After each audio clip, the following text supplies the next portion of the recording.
မြန်မာနဲ့ထိုင်းဟာအိမ်နီးချင်းနိုင်ငံဖြစ်အောင်သာမက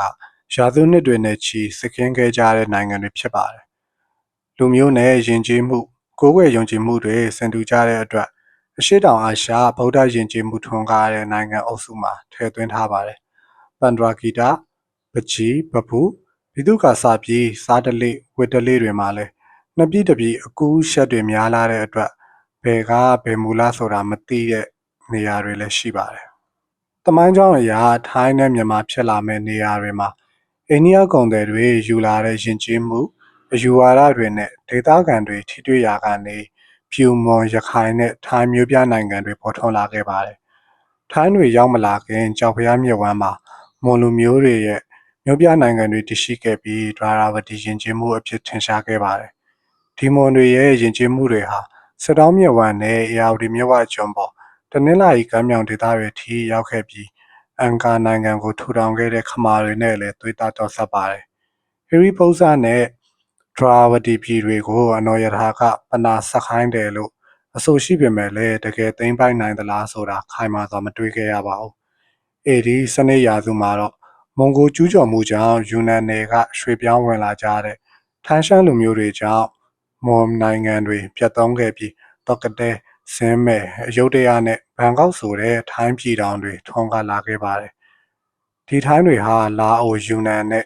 ရှမ်းကုန်းမြင့်ပေါ်ကရှမ်းနွယ်ဘာတွေနဲ့သွေးသားတော်ဆက်ပေမဲ့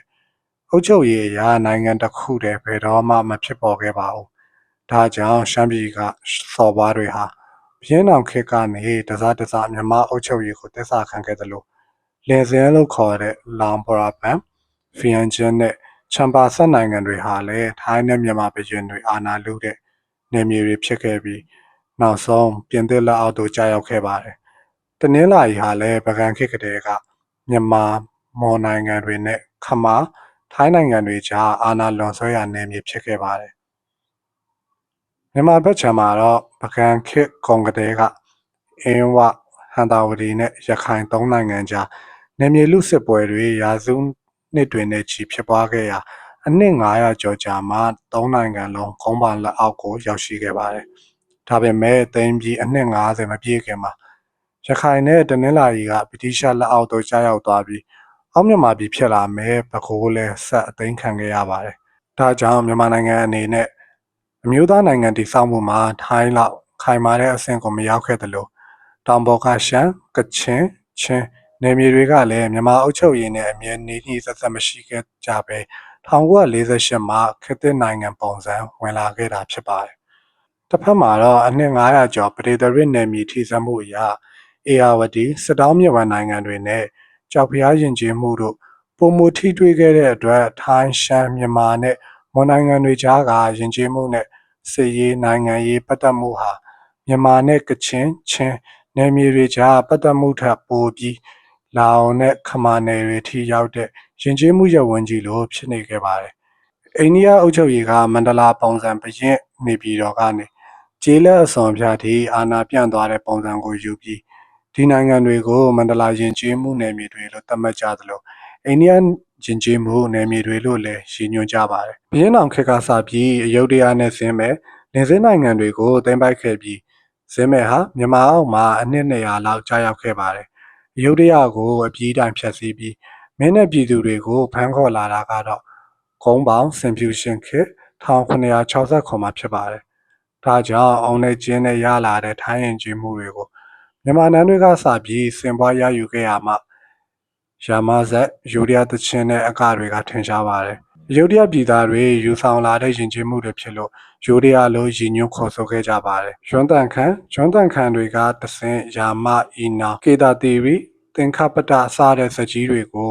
ဘုရားဖျားလက်ထက်1989ခန့်မှာအမိန့်တော်နဲ့ပြန်ဆိုစေခဲ့ပါတယ်။ဖရန်တင်ခမွန်ခမိန်ထနောက်ဖရင်းချာချက်ကွန်ချွတ်ချွန်မုစစ်ဆိုတဲ့ထိုင်းတန်ရှင်မျိုးနဲ့ဆက်ထားတဲ့ယူရီးယားသချင်းတွေဟာသခင်မင်းမိမြောက်ရီမင်းကြီးဦးစပြင်စီမင်းသားစတဲ့မြန်မာပညာရှင်တွေရဲ့ပြုပြင်မှုအောက်မှာရွှေတညာနှင်းရိုးခါဟင်မန်တောတောင်စဲတောမြိုင်ခြေလန်းပန်းမြိုင်လေ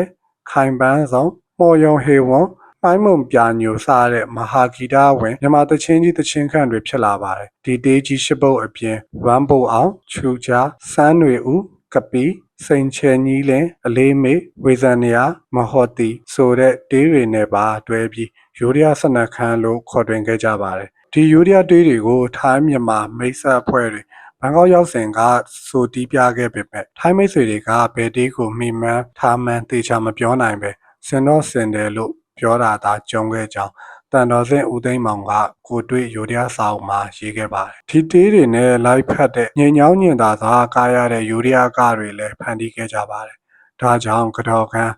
သားပိုက်အဝေးမြော်အနီးမြော်ကြောက်ကောက်တမင်လိုက်ဖြင်းချင်းကိန်းရာလေပြန်ကပီစန်သိန်းချွတ်မှန်တော်ရှူပန်းဆိုင်ဘောင်းတော်ပြင်ဆိုတဲ့တပင်တိုင်းအကတွေလည်းပေါ်ထွန်းခဲ့ပါတယ်ဒီအကတွေဟာထိုင်းကပါလာတဲ့နန်းတွင်းတပင်တွေကနေဆင်းသက်လာခဲ့ပြီးတီဘောမင်းပါတော်မူပြီးမှအရက်သူရက်သားတွေကြီးစုခွင့်ရခဲ့တဲ့အမှုပညာတွေလည်းဖြစ်ပါတယ်ဗြိတိရှခေတ်မှာအီနောင်ဆာအဖွဲ့ကြီးတိမ်ခေါ်သွားပေမဲ့ယာမဇတ်တော်သားတွေကတော့ဖြာပုံရှေကျော်စားတဲ့အရက်တွေပါ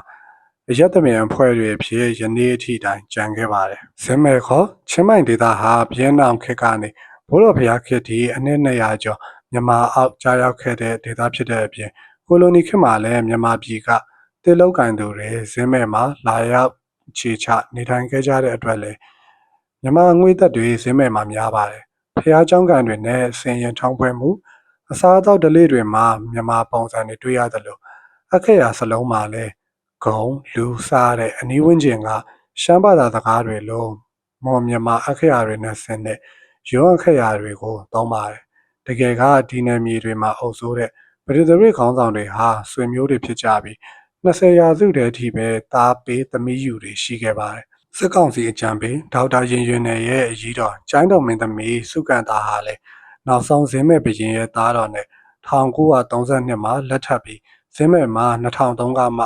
လက်ရဆန်းခဲ့ပါတယ်ဇင်းမဲ့ပနာတကျန်လာသူတနုမဟော်ဟရီဇက်ကိုနဝဒေမင်းကြီးကမဟော်ဟရီပြုတ်ညောင်တုံးခေဝင်ကြီးပဒေသားရာသာကသူသာပြုတ်ဆိုပြီးရေးဖွဲ့ခဲ့ကြောင်းဥပေမောင်တင်ကယူရီးယားမှာရရှိလာသောယဉ်ကျေးမှုများစာတမ်းမှာဖော်ပြပါတယ်တခါဇင်းမဲ့ကရဟန်းတော်တပါးစီရင်ခဲ့တဲ့ကျမ်းတော်ဆောင်ကဂျိုကြီးကိုလုံးပူဇော်မှုနဲ့ဖျားကိုးစုကတ်လူတဲ့ဓလေ့တွေမြန်မာပြည်ဘက်ရောက်လာတယ်လို့လည်းသိရပါတယ်နောက်ဇင်းမဲ့နန်းတွဲသူတွေဟာဘန်ကောက်နဲ့မတူပဲမြန်မာပုံစံထမိန်ဝက်ကခရောင်းမကြိုက်ပဲနေကြောင်းဆရာဝန်တင်မောင်ကြီးမန္တလေးကရေးပါတယ်ထိုင်းဘရင်ချွေတော်လကွန်းရဲ့ဇင်းမဲ့မိဖုရားဒါရသမီဟာဘန်ကောက်နန်းတွဲမှာဇင်းမဲ့ပုံစံအတိုင်းဝက်စားဆင်ရင်တဲ့အတွက်သူ့ကိုနိုင်ငံခြားသူလို့သဘောထားကြတယ်လို့စီညာရဲ့ Thailand website ကဖော်ပြပါတယ်ဘန်ကောက်သူလို့စတိုမဖြတ်ပဲစရှိထားတဲ့ဒါရသမီဟာဖက်စစ်ခေါ်လုံကြီးဝတ်ဆင်ပါတယ်ဒီလုံကြီးဟာထိုင်းမြောက်ပိုင်းနဲ့လာအိုသူတွေရဲ့ရွေးဝတ်ဆောင်ဖြစ်ပြီးကမ္ဘောဒီးယားသူတွေလည်းဝတ်ဆင်ကြပါတယ်ပကံကြောက်ကကျိုင်းတုံစားတဲ့ဒေသတွေမှာလည်းထွန်းကားတဲ့မြမရွန်းပညာဟာဇင်းမဲကရွန်းရှမ်းတွေရဲ့ပညာဖြစ်ပြီးဘင်းအောင်ခေတ်ဟန်တာဝတီကိုခေါ်လာတဲ့လက်မှုပညာသည်တွေကနေပြန်ပွားခဲ့ကြောင်းမြန်မာဆွဲဆောင်ကြမှာပါရှိပါတယ်ဇင်းမဲနာကလကုံးခေါ်လမ်းပန်းမှာမြန်မာပုံစံငှက်ကြီးတောင်ဓားတွေကိုခူးတီထုတ်လုပ်နေသလိုဓားလို့ပဲခေါ်ကြပါတယ်မြန်မာပြည်ကိုခေါ်ဆောင်လာတဲ့ထိုင်းအဆက်အနွယ်တွေကပေါက်ဖွာလာတဲ့ရိုးရာအစားအသောက်ဓလေ့စရိုက်တွေဟာမြန်မာမှုတွေစီးဝင်လာခဲ့ပါတယ်ဒီထဲမှာမန္တလေးမုံတီစနေမကင်းမိုးလက်ဆောင်နန်းကတိခဲလက်ချောင်းခေါ်ကောက်ငင်းကြည်တောင်းမုံတွေဟာထင်ရှားသလိုနှုံဤခနုံထုတ်စားတဲ့နန်းတွင်းမုံတွေလည်းရှိပါတယ်ခနုံဟာထိုင်းလိုမုံလို့ခေါ်တာဖြစ်ပြီးမန္တရာနယ်မှာရှိတဲ့ခနန်းခပုတ်မုံကတော့ရှမ်းခေါ်ပုတ်လိုမုံမျိုးဖြစ်နိုင်ကြောင်းဒေါက်တာတင်မောင်ကြီးကမြန်မာပြည်ရောက်ယူရီးယားအနွယ်လာများစာအုပ်မှာရေးပါတယ်ထိုင်းဆက်တွေများတဲ့မန္တလေးဘက်မှာတော့ငါးချူကြီးခေါ်ငါးနဲ့ငရုတ်သီးကြော်တဲ့ထိုင်းဟင်းလျာတွေရှိနေပါတယ်ငပိနဲ့ကပိငံပြာရည်နဲ့နံပလာစားတဲ့အခေါ်အဝေါ်နီးစပ်တဲ့အစားအသောက်နာမည်တွေလည်းနှစ်ဖက်လုံးမှာရှိပြီးဒူရင်မင်းကွတ်စုံပတက်စားတဲ့အသီးအမိတွေကတော့မလေးကနေဆင်းသက်လာပြီးဒီနှစ်နိုင်ငံလုံးမှာခေါ်နေကြတာဖြစ်ပါတယ်မြန်မာဘက်ကိုထိုင်းစာတွေရောက်တယ်လို့ထိုင်းဘက်မှာလည်းမြန်မာစာတွေကျန်ခဲ့ပါတယ်ဇင်းမဲရဲ့နာမည်ကြီးဟင်းလျာဖြစ်တဲ့ဟဲလေးဟာမော်လမြိုင်ဘက်ကဝတ်သားဟင်းလေးပုံစံနဲ့တူတယ်လို့ကရင်ရှမ်းစားတဲ့မျိုးနွယ်စုတွေရဲ့လက်ပံပွင့်ပဲပုတ်ခရမ်းချင်သီးစားတဲ့ဒေသထွက်တွေနဲ့ချက်တဲ့ခောက်ဆွဲဟင်းလျာတွေလည်းဇင်းမဲမှာခစားပါတယ်ခောက်ဆွဲဆိုတဲ့စကလုံးကိုယ်တိုင်က ထိုင်းရှမ်းဘာသာကနေယူထားတာဖြစ်ပါတယ်မြန်မာမှာအုံနှုတ်ခောက်ဆွဲလို့လူသိကြတဲ့ဇင်းမဲ့ခောက်ဆိုင်ကတော့ယူနန်ကပန်းသေးလူမျိုးတို့ရဲ့အစားအစာကနေလာတယ်လို့ဆိုပါတယ်အုံနှုတ်ခောက်ဆွဲကိုကြက်သားကနန်းစားတဲ့သားငါးတွေနဲ့ချက်ကြပေမဲ့ခောက်ဆိုင်ကိုတော့အမဲသားဝက်သားဝက်သွေးစားတဲ့အမဲတွေနဲ့ချက်ပြုတ်ပါတယ်လာအိုရှမ်းနဲ့ဇင်းမဲ့ပုံစံခောက်ဆိုင်မှုခွဲရှိတယ်လို့ဒီခောက်ဆွဲကိုမလေးဘက်မှာတော့လက်စာဆိုတဲ့ပုံစံတစ်မျိုးနဲ့လူသိများပါတယ်။ထိုင်းကိုမြန်မာလူသားတန်းနဲ့ချီသွားနေကြတဲ့ခေတ်မှာတော့ထိုင်းပုံစံအထောင်းတုပ်တွေနဲ့ဟင်းလျာမျိုးစုံဖတ်ထိုင်းခွေးတရိုစားတဲ့ခောက်ဆွဲအကျော်အပြုတ်တွေကိုမြန်မာတွေရင်ပါနေကြပြီဖြစ်ပါတယ်။ထိုင်းမှာခနုံကျင်လို့လူသိများကြတဲ့မွန်ဟင်းကားကတော့ဗီယက်နမ်ကနေမြန်မာမလေးရှားအထိအရှိတောင်အာရှတလွှာမှာလူကြိုက်များတဲ့ငါးခောက်ဆွဲပြုတ်အမျိုးအစားတွေမှာပါတယ်လို့ဒေါက်တာမြင့်မြင့်ခင်ကရေးသားခဲ့ပါတယ်။ရှမ်းပြည်တောင်ပိုင်းမှာယွန်းရှမ်းလို့ခေါ်တဲ့ဇင်းမဲ့ရှမ်းတွေတည်ခဲ့တဲ့ဖျားစီတွေရှိပြီးလေတန်းရှိတဲ့ရှမ်းပုံစံစီတွေလည်းရှိပါတယ်။ဇင်းမဲ့နဲ့အာနာပြိုင်ဘက်သွေးလည်းမကင်းတဲ့ကျိုင်းတုံစစ်ဆောင်ပနာစားတဲ့နေမြေတွေမှာရှိတဲ့ဖျားစီတွေဟာလည်းဇင်းမဲ့အငွေသက်တွေများပါတယ်။ထိုင်းမြောက်ပိုင်းမှာမြန်မာနဲ့ရှမ်းပအိုးကရင်စားတဲ့တောင်ပေါ်သားတွေစောက်လုပ်လူဒန်းထားတဲ့ကျောင်းကန်ဖျားတွေအများပြားရှိပြီးဇင်းမဲလက်ခွန်လက်ဖုံးနဲ့အနမ်းမဲအောင်ဆောင်စားတဲ့နယ်မြေတွေမှာအနှံ့အပြားတွေ့ရပါတယ်။ထိုင်းနဲ့မြန်မာကျောင်းကန်နဲ့နန်းတော်အစာအုပ်ပုံစံတွေဆင်တယ်လို့ပြတ်သက်အမိုးပုံစံတွေခြားနာတာတွေလည်းရှိပါတယ်။မြန်မာဘက်ကိုခေါ်လာတဲ့ထိုင်းတွေရဲ့ရိုးရပန်းကနုတ်ပကြီးစေးရဲမှုပုံစံတွေကိုစကိုင်းကတိန်တော်ကြီးမှာတွေ့နိုင်တယ်လို့ချင်းတွင်းမြင်းအနောက်ဘက်ကထိုင်းနယ်တွေရဲ့ကြေးရွာတွေမှာလည်းအခုထိကြံရစ်ခဲ့ပါတယ်။တဲပုံစီတီကိုတစ်နှစ်ပတ်လုံးတည်ထားတဲ့ဓလေ့ကိုတော့မန္တလေးရွှေတချောင်းနှစ်ဘေးကထိုင်းတွေနေတဲ့မင်းသားစုရဟိုင်းစီမုံတီစုစတဲ့ရက်ွက်တွေမှာတွေ့နိုင်ပါတယ်။အင်းဝါအမရပူရာနဲ့မန္တလေးမြို့တော်ဟောင်း၃ခုလုံးမှာထိုင်းတွေကိုးခဲ့တဲ့ရာမနတ်စင်တွေရှိသလိုရှမ်းစီရိုးရစီဆိုတဲ့နာမည်တွေလည်းအခုထိကျန်ရှိပါတယ်လို့ဆရာဝန်တင်မောင်ကြီးကရေးပါတယ်။ရွှေဆိုင်ကရွှေမြက်ပါခတ်တဲ့အတတ်ပညာကလည်းထိုင်းတုံပန်းတွေနဲ့ပါလာတာဖြစ်ပြီးပညာစတင်ဖြန့်ဖြူးပေးခဲ့တဲ့ရှမ်းဆရာမွန်နတ်ကိုရွှေမြက်ပါသမားတွေကအခုထိကိုးကွယ်နေကြဆဲဖြစ်ပါတယ်။38မင်းနတ်စရင်မှာလည်းရွံးပရင်နတ်ဆိုတဲ့တီးခြားထိုင်းနတ်ရှိပါတယ်။1950ကျော်ဟောင်ကောင်နဲ့ထိုင်ဝမ်ဘက်ကနေဂျပန်ခေတ်ပေါ်တေးပုံစံတေးသချင်းတွေထိုင်းဗီယက်နမ်ကမ္ဘောဒီးယားနိုင်ငံတွေကိုပြန့်နှံ့လာပါတယ်1950ကျော်ဟောင်ကောင်နဲ့ထိုင်ဝမ်ဘက်ကနေဂျပန်ခေတ်ပေါ်တေးပုံစံတွေတေးသချင်းတွေထိုင်းဗီယက်နမ်ကမ္ဘောဒီးယားနိုင်ငံတွေကိုပြန့်နှံ့လာပါတယ်1962နောက်ပိုင်းမှာခေတ်ပေါ်ဂီတတွေကိုထိန်းချုပ်ခံလာရတဲ့မြန်မာပြည်မှာအနောက်တိုင်းတန်ဆင်တွေကိုလမ်းတရဲသချင်းလို့နှာခေါင်းရှုံးခံရတဲ့အချိန်ဖြစ်ပါတယ်ထိုင်းနဲ့နယ်မြေချင်းနှီးစပ်နေတဲ့ရှမ်းကုန်းမြင့်တွေမှာလည်း1980နောက်ပိုင်းထိုင်းပုံစံပေါ့ဂီတလှိုင်းဝင်လာပြီး